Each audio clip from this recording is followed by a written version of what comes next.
pick the wrong men. Men just literally be faking their whole person. Our energy does pick the men that come into our life. We allow it. And I used to think like those 100,000 women that are clicking like on her video. And this is no disrespect to the creator of that video. But I wish I had someone tell me sooner that it is my energy that's attracting these particular men. So we're not responsible for the childhood trauma that happened to us. We're not responsible that we didn't have the greatest examples of what a man should be or how he should love us, how he should treat us. It is not our responsibility, what our parents did to us, but it's our responsibility to heal and to elevate our energy so that we can attract a better partner. Okay.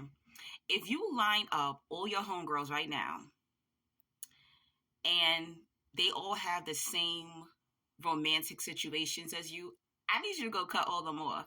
Go cut all those girls off until y'all all do y'all healing work, right? I think that female friendships, I think sisterhood is a major downfall for women because we keep feeding each other bullshit. A lot of us aren't real. That's why when you see a woman who's real with her friends, she usually ends up not being friends with them very long, right? We keep letting our homegirls encourage us to stay in these toxic relationships or believe the delusions and illusions that we build for these men, right? So until you do your healing work, until you do your shadow work, you will keep attracting Pookies and Ray Rays. You will keep attracting demons and narcissists, right? Once upon a time, I only attracted narcissistic men. Some of them were almost exactly like the narc stepfather that raised me. Now, narcissistic men run from me. I get ghosted so fast by narcissistic men. They have one conversation with me. They never call me back. They try to hit on me in the street.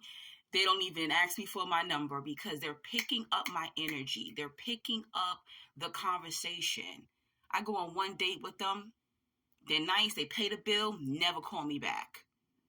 This is what happens. You become a repellent to demons. You become a repellent to manipulators, users, narcissists. When you have self-love, when you're not in desperation energy, when you're not a pick-me anymore, when you've done your healing work, when you've done your shadow work, they will literally run from you. It doesn't matter how much healing you do, there will always be demons out there. That's like saying, I'm not going to wear protection, knowing that there is STDs out there. Does that make sense?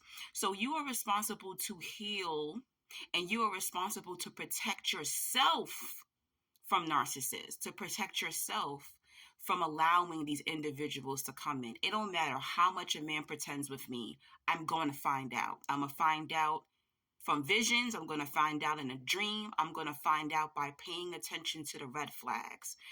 A lot of you look at red flags as Six Flags. You don't even believe what you're seeing.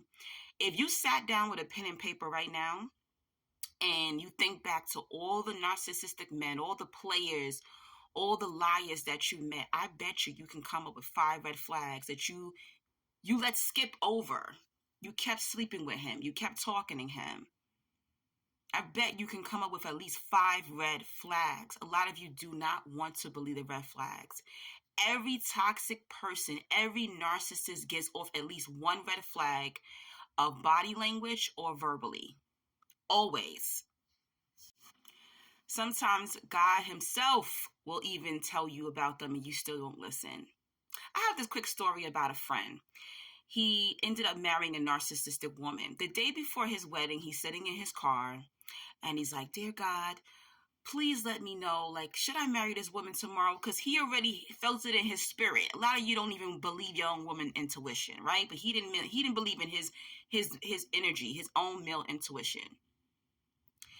And he said, "Amen." And just as he said amen, he puts his arm outside of the window. a truck drives by and clips off his ring finger. That was his sign.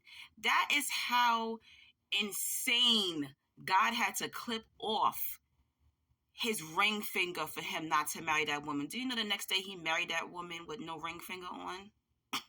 They couldn't find the finger, so they couldn't sew it back on. He still married that narcissist, and he ended up in prison for 2 years because of that woman. A lot of you gotta have to go through these relationships with these demons because that's the only way y'all are going to learn. It is called pattern recognition. When is your pattern recognition going to kick in, sis? When are you going to realize that Hakeem, Peter, and Jerome are all the same man but in different bodies? Unless you have some type of mental challenges or disorders going on, when is your pattern recognition going to kick in? It is not your friends. It is not your mama. It is you. You are the only one dating the men that you're dating. No one's dating them for you. No one is sleeping with them for you. It is you. You are responsible for elevating your energy. You are responsible to be able to recognize, spiritually discern, and say, nah, he ain't it. You think I'm out here getting played at 40 like I was in my 20s? Hell no. Because I elevated my energy and my spiritual discernment. And I believe red flags when I see them. Sorry, it's nobody else. It's you.